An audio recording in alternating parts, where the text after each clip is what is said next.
Assalamualaikum warahmatullahi wabarakatuh. Saya Ana Arianti akan melakukan pengamatan bahan pangan setelah 7 hari penyimpanan yang disimpan berdasarkan kemasan dan suhu.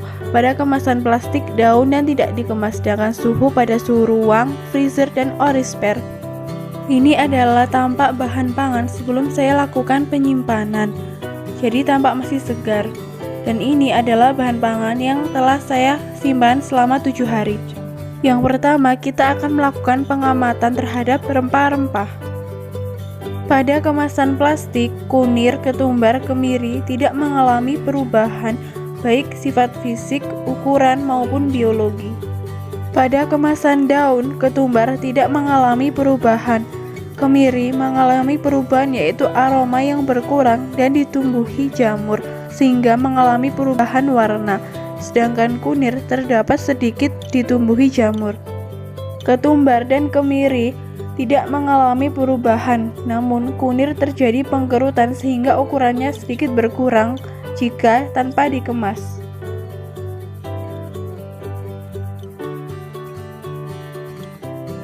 Selanjutnya, pengamatan terhadap kacang-kacangan. Pada kemasan plastik, kacang tanah tidak mengalami perubahan dan masih seperti awal. Pada kemasan daun, warna, ukuran, aroma tidak berubah, namun ada kacang tanah yang sudah ditumbuhi kapang. Jika tanpa dikemas, kacang tanah tidak mengalami perubahan.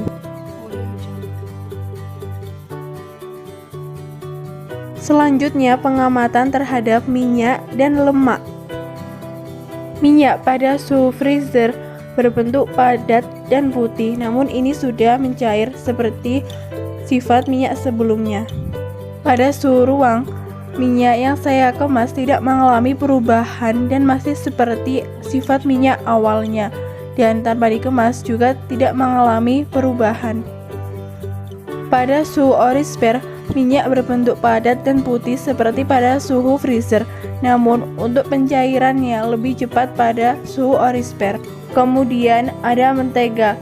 Yang pertama saya taruh pada freezer menjadi keras, setelah saya keluarkan beberapa waktu kemudian menjadi lunak kembali seperti sifat mentega awalnya. Sedangkan pada suhu ruang, dikemas plastik maupun tidak dikemas juga tidak mengalami perubahan apapun. Pada orisper menjadi keras seperti pada freezer, namun setelah saya keluarkan beberapa waktu juga menjadi lunak.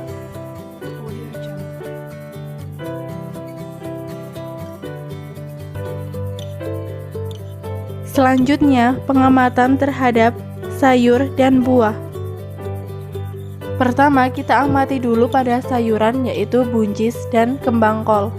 Pada orisper, buncis dan kembang kol yang saya kemas tidak mengalami perubahan dan tetap segar, sedangkan yang tidak dikemas pada kembang kol sedikit ada yang ditumbuhi jamur dan mengalami perubahan agak kekuningan dan buncis sedikit lembek. Pada freezer, kembang kol berubah warna menjadi agak kecoklatan dan sangat lembek, buncis pun begitu menjadi sangat lembek.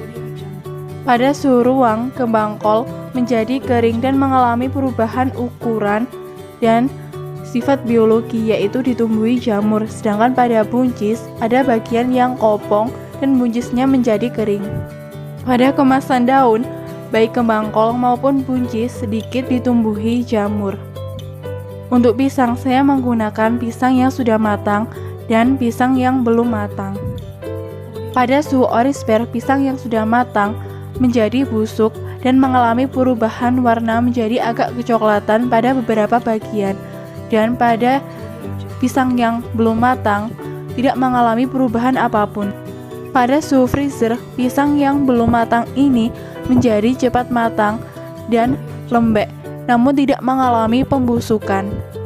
Pada suhu ruang, pisang yang sudah matang ini terus mengalami proses pematangan, sehingga ada bagian yang sudah lunak berwarna kecoklatan, sedangkan aromanya pisang bertambah kuat.